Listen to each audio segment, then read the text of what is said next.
స్థానిక సంస్థల బలోపేతానికి పరస్పరం అవగాహన పెంపొందించుకునేందుకు తెలంగాణ, కర్ణాటక రాష్ట్రాలు దృష్టి సారించాయని తెలంగాణ రాష్ట్ర ఆర్థిక సంఘం చైర్మన్ సిరిసిల్ల రాజయ్య, కర్ణాటక రాష్ట్ర ఆర్థిక సంఘం చైర్మన్ ఎండి సమ్మెల్ల ఆర్ఎస్ పాండేలు తెలిపారు.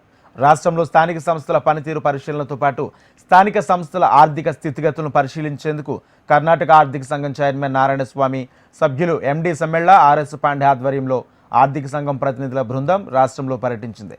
హైదరాబాద్లోని ఎర్రమంజిల్ కాలనీలోని రాష్ట్ర ఆర్థిక సంఘం కార్యాలయంలో 2 రాష్ట్రాలకు చెందిన ప్రతినిధుల బృందం సమావేశమై ప్రత్యేక సమీక్షా సమావేశం నిర్వహించారు.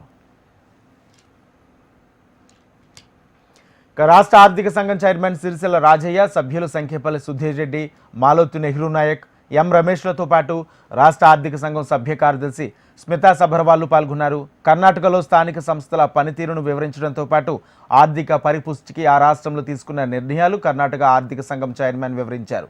తెలంగాణలో స్థానిక సంస్థల పనితీరును తెలుసుకోవడంతో పాటు ఆర్థికంగా బలోపేతానికి తీసుకుంటున్న చర్యలు విశదీకరించారు.